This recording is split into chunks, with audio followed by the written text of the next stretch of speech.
안녕하세요. 닥터공 헤어라인 의원 원장 공기환입니다. 오늘 말씀드릴 내용은 정수리 탈모에 대한 내용인데요.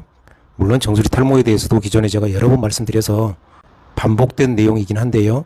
말씀드린 지가 제법 된 것 같아서 다시 한번 아주 간략하게 말씀드리겠습니다. 의뢰에서 이제 환자를 보다 보면 환자분들께서 정수리가 비어 보인다 혹은 휑해 보인다고 해서 오시는 경우는 사실 비일비재하게 많은데요. 그런 경우 무조건 탈모 치료를 한다든지 아니면 모발이식을 권한다든지 이러한 거는 당연히 잘못된 방법이고, 정수리 탈모 같은 경우는 기본적으로 전문가에 의해서 먼저 정확히 검사를 해볼 필요가 있습니다.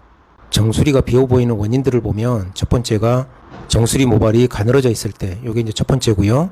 두 번째는 요게 이제 가장 많이 보는 형태인데, 탈모가 전반적으로 있으면서 주위 모발이 가늘어져 있는 경우, 이런 경우가 또 있습니다. 세 번째로는 털이 거의 없이 아니면 아예 없이 피부만 맨질맨질하게 있는 그런 경우가 되겠습니다.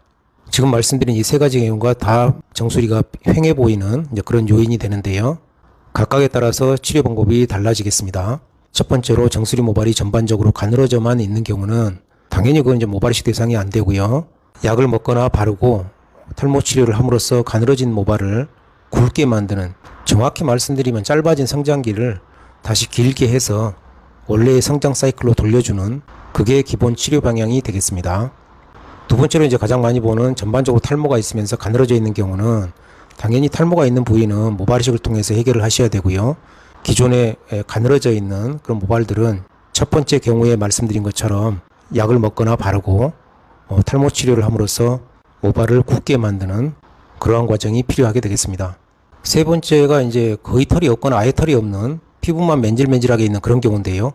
그런 경우는 당연히 이제 모발이식을 하셔야 되고, 이런 경우가 그 결과를 보면 상당히 이제 드라마틱한 그런 결과를 볼 수가 있겠습니다. 소위 이제 상전백회가 되는 그런 결과를 볼 수가 있겠습니다. 오늘은 정수리가 비어 보인다고 혹은 휑해 보인다고 했을 때 반드시 전문가에 의해서 정확히 검사 후에 지금 상태가 어떤 경우에 해당되는지를 먼저 파악하고 거기에 따라서 치료 방향을 결정해야 된다. 이게 매우 중요하다. 그런 말씀을 다시 한번 드리고 오늘은 끝내도록 하겠습니다. 감사합니다.